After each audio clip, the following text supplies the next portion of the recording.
bracing for a decision on interest rates by the Federal Reserve today. The two-day meeting is over today, and the economy is the focus. Is it finally ready for its first rate hike in 6 years? We want to bring in the Wall Street Journal's chief economics correspondent, John Hilsenrath, and Michael Hanson, Bank of America Merrill Lynch senior U.S. economist. John, good to see you. Thanks for joining. What's your take on today? Tell us what's going on behind closed doors there at the Fed.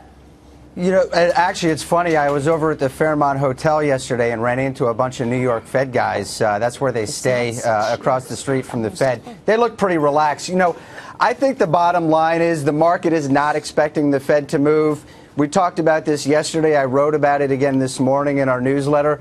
It would be out of character for Janet Yellen to surprise the market. And that's why I think it looks like they're not going to go. Yeah. So what changed your mind or guidance over the last couple of months, John? Was it the economic data, or do you feel there's a sentiment change within the Federal Reserve? I think there's a bit of a sentiment change within the Federal Reserve. You know, the data on the domestic economy look pretty good. The unemployment rate is where the Fed thinks it ought to be in the long run. But I think, you know, what's really struck me is that as we got closer to the meeting, we just weren't getting signals from the Fed that they were really serious about moving at this meeting. We had Bill Dudley a week or so before they went into blackout saying the case for moving had become less compelling. Stanley Fischer tried to walk back from that a little bit, but not a lot. They're just not, they have not been preparing the markets to move right now. I think the prep starts today. I think they don't move, but then what happens is Yellen, in her press conference, in their statement, and very importantly in a speech that she's giving in a week in Amherst, Massachusetts, starts to make the case, and then we see something later in the year. Michael Hanson, I think you're on the other side of that trade, aren't you? Yeah, I think that it's a very close call, right? And you can clearly see that Wall Street is very divided.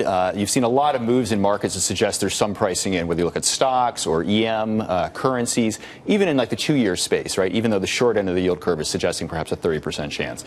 I think, as John said, the real economy and the U.S. perspective is doing well. Unemployment rate has fallen substantially faster than the Fed was expecting, and they've kind of written off the low inflation as transitory. I think it was the message that Vice Chair Fischer gave. So unless there's a big change in rhetoric or a big, real fundamental rethink, I think the Fed's view is we can get started. They're going to go very gradual, and that's kind of their get-out-of-jail-free card. Michael. Yeah, hey, Maria, can I throw one other point? You know, I think one of the things we're going to see in the statement in the press conference today, the Fed is updating its economic forecast. I think they are going to acknowledge that the economy is either at or near full employment. The unemployment rate at 5.1% is about is close to where they think it is going to end up in the long run. So the focus then becomes, so they're going to say they're halfway to fulfilling their mandate. They've got the jobs part in pretty good shape. It really comes down now to their confidence level on inflation. How confident are they that it's going to get back up to 2%? That's what's holding them up. Once we get more on that front, then they move. Yeah, John and Michael, please chime in as well.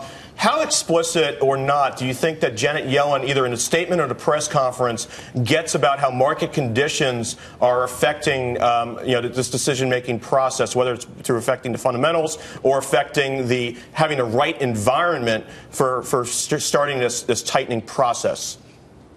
Well, let me start, and I'm sure John can jump in. I mean, obviously, the Fed is acknowledging and aware that as they start the tightening process, you're going to get some tightening of financial conditions, right? So the Fed doesn't want to be in a situation where they indicate they might hike, the market panics, and then they don't hike, and we continue to repeat that process, right? They're clearly concerned about the possibility that the movement in financial conditions is signaling some greater weakness, particularly in the global economy, and they want to be sensitive to that.